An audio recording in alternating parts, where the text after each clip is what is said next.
Hello students, today we will discuss a question from stereochemistry from OC by AC, Advanced Organic Chemistry Problem by Akshay Chaudhary. तो इस book का जो stereochemistry वाला chapter है, chapter number 2, उसका जो लेवल 2 है उसका हम क्वेश्चन नंबर ठीक है, उसका हम क्वेश्चन नंबर 120 जो है उसको हम क्या करेंगे, डिस्कस करेंगे। एक क्वेश्चन क्या कहता है, एक क्वेश्चन मैच द कॉलम पर बेस्ड है और यहाँ पर कुछ बड़ी सी स्ट्रक्चर दिखाई दे रही है, बड़ी कॉम्प्लेक्स सी स्ट्रक्चर दिखाई दे रही है, पता नहीं ये क्या स्ट्रक्चर है, ठीक है। और इसको हमें इन सब से क्या करना है, मैच करना। बच्चा स्ट्रक्चर को देख के ये सोचता है, ठीक है। ये स्ट्रक्चर बड़ी सीधी सिंपल सी स्ट्रक्चर है, कुछ भी नहीं है। इसे एडमेंटेन कहते हैं। एडमेंटेन एक बेसिक यूनिट होती है, टेट्राहेड्रल यूनिट होती है जो कि डायमंड के अंदर पाई जाती है। और इसे कैसे बनाते हैं, इसे बनाते हैं, आपने 6 मेंबर रिंग चेयर बोर्ड पढ़ा होगा। 6 मेंबर रिंग को अगर आप चेयर फॉर्म में बना दें, ठीक है, फिर इसका एक्सियल बॉन्ड और एक्सियल बॉन्ड बनाएं, फिर एक कार्बन से इन एक्सियल बॉन्ड को क्या कर दें, जोड़ दें। ये जो स्ट्रक्चर बनती है ये हमारे पास में क्या कहलाता है, एडमेंटेन का स्ट्रक्चर कहलाता है। इसमें ये जो कार्बन हुआ, जिसे मैं डार्क कर रहा हूँ, ये जो कार्बन हुआ और ये जो कार्बन हुआ, ये हमारे पास में ब्रिज हेड कार्बन होते हैं। अगर हम इनसे वैलेंसीज निकालें तो देखिए, एक वैलेंसी इधर गई, एक वैलेंसी इधर गई। आपको क्या लगता है ये दो वैलेंसी क्या बना रही है? तो अगर आप इसे ढंग से देखें तो ये दो वैलेंसी वी बना रही है। जस्ट लाइक टेट्राहेड्रल हमारे पास में एक वी बन गया। कह रहा बहुत बढ़िया। अब क्या होगा, अगर यहाँ सेंटर से मैं बाहर की तरफ अगर मैं आऊँ, ठीक है, तो वेज पर हमारे पास में, और इधर मैं अंदर की तरफ जाऊँ तो डैश में हमारे पास में एक वी बन रहा है। मतलब एक वेज पर और एक डैश पर वी बन रहा है। यानी एडमेंटेन क्या होता है? एडमेंटेन कुछ नहीं होता है, एक टेट्राहेड्रल होता है। सेंट्रली हाइपोथेटिकल एक सेंट्रल पॉइंट है, ठीक है, वहाँ से ये टेट्राहेड्रल यूनिट की तरह बिहेव करता है।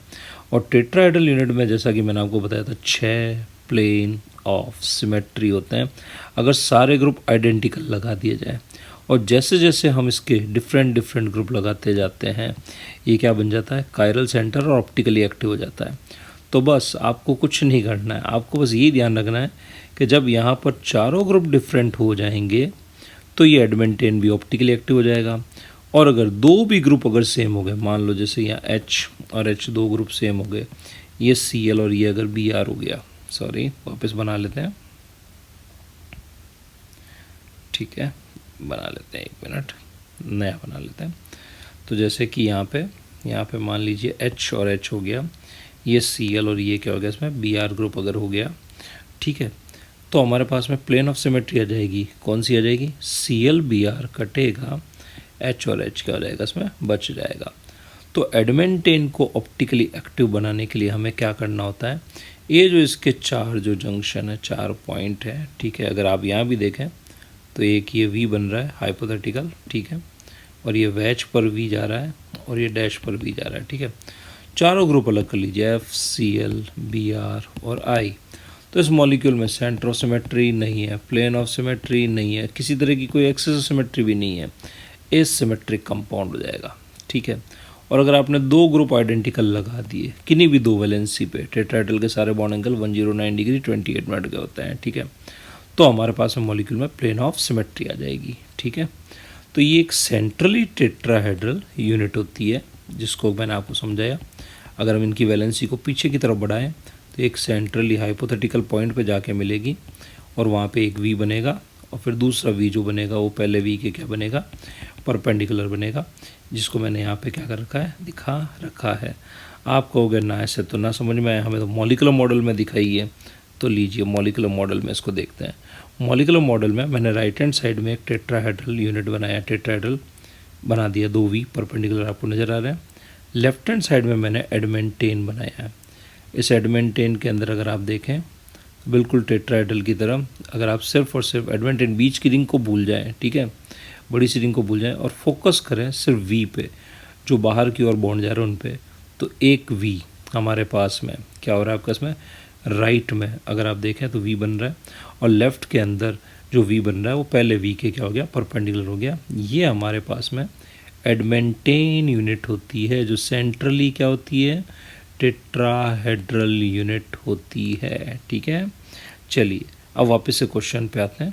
तो अगर हम क्वेश्चन पे आएँ तो हमारे पास में ये क्वेश्चन क्या कर रखा है, दे रखा है। अब जो फर्स्ट वाला कंपाउंड अगर आप इस पर सिर्फ फोकस करें तो यहाँ पे हमारे पास में एक वी बन गया, इधर भी हमारे पास में एक क्या बन गया, वी बन गया। अब 3 ग्रुप आइडेंटिकल है तो ऑब्वियस सी बात है इसके अंदर क्या अवेलेबल होगी, इसके अंदर प्लेन ऑफ सिमेट्री अवेलेबल होगी। ठीक है, अब प्लेन ऑफ सिमेट्री होगी तो मैं कहूँगा साथ में क्या एक्सिस भी होगी, बिल्कुल। अगर आप यहाँ से इस एक्सिस को अगर घुमाएंगे तो ये क्या हो जाएगा, ये वी बन रहा है, ये सॉरी ट्राइंगल बन रहा है, तो हमारे पास में क्या हो जाएगा 120 डिग्री पर ये चेंज हो जाएंगे। इसमें C3 एक्स ऑफ सिमेट्री भी है, लेकिन टेट्राहेड्रल में कभी भी सेंटर ऑफ सिमेट्री नहीं होती। तो ये कंपाउंड पहली चीज़, क्योंकि इसमें प्लेन ऑफ सिमेट्री आ गई तो ऑप्टिकली क्या हो गया, इनएक्टिव कंपाउंड हो गया। ठीक है साहब, ये मैच करेगा ऑप्टिकली इनएक्टिव कंपाउंड के साथ मैच करेगा। ठीक है, ऑप्टिकली एक्टिव से मैच नहीं करेगा, डिससिमेट्रिक से मैच नहीं करेगा, क्योंकि डिससिमेट्रिक ऑप्टिकली एक्टिव कंपाउंड होता है। ठीक है, एक्सोसिमेट्री है क्या इसमें, बिल्कुल एक्सोसिमेट्री है इसमें, C3 एक्सोसिमेट्री है, इससे मैच करेगा। क्या ये एसिमेट्रिक कंपाउंड है ना, एसिमेट्रिक ऑप्टिकली एक्टिव होता है। यानी अगर आप फर्स्ट पार्ट को देखें तो ये ऑप्टिकली इनएक्टिव और इसमें एक्सेस ऑफ सिमेट्री अवेलेबल है। अब अगर आप सेकेंड पार्ट को देखें तो सेकेंड पार्ट में अगर आप देखें तो इसको आप टेट्राहेड्रल से कंपेयर कर सकते हो। ये आपका ब्रोमीन, ये आपका ब्रोमीन, ये आपका क्लोरीन और ये आपका क्लोरीन। ठीक है, अब इस मॉलिक्यूल में अगर आप देखोगे तो Cl कटेगा तो Br बचेगा, या Br कटेगा तो Cl बचेगा। क्या अवेलेबल है, प्लेन ऑफ सिमेट्री अवेलेबल है। फिर Cl के बीच से और Br के बीच से इसमें C2 एक्सोसिमेट्री भी अवेलेबल है। तो ये कंपाउंड में भी प्लेन ऑफ सिमेट्री है, सेंटर तो है नहीं इसके अंदर। तो ये कंपाउंड भी अगर देखा जाए तो ऑप्टिकली किससे मैच करेगा, इनएक्टिव से मैच करेगा। एक्टिव डिससिमेट्रिक एसिमेट्रिक से मैच नहीं करेगा, और एक्सेस ऑफ सिमेट्री अवेलेबल है। तो बी पार्ट में भी हमारे पास 2 ऑप्शन आ गए। अब आता है सी पार्ट। सी पार्ट को अगर आप टेट्राहेड्रल अगर आप बनाओ तो एक वी पे हमारे पास में आयोडीन और ब्रोमीन अवेलेबल है, फिर हमारे पास में Cl और Cl अवेलेबल है। ठीक है, तो मैं कहूँगा इस मॉलिक्यूल के अंदर भी प्लेन ऑफ सिमेट्री है। कह रहा है यहाँ कहाँ पे प्लेन ऑफ सिमेट्री है, आयोडीन एंड ब्रोमीन कटेगा, Cl के सामने Cl बचेगा, प्लेन ऑफ सिमेट्री यहाँ पर अवेलेबल है। लेकिन यहाँ एक्सिस ऑफ सिमेट्री नहीं आएगी। एक्सिस सिमेट्री तब आती है जो कि 2 आइडेंटिकल ग्रुप के क्या जाती है, बीच से जाती है। अगर आप यहाँ एक्सेस बनाने की कोशिश करोगे तो क्या दिक्कत आ जाएगी, देखते हैं। अगर मैं यहाँ से दोनों के बीच से ले जाऊँगा और अगर रोटेट करूँगा, Cl की जगह Cl एक्सचेंज रहेगा, लेकिन I की जगह Br एक्सचेंज रहेगा। तो एक्सिस ऑफ सिमेट्री इसके अंदर नहीं है, इसमें सिर्फ और सिर्फ plane of symmetry optically inactive compound है।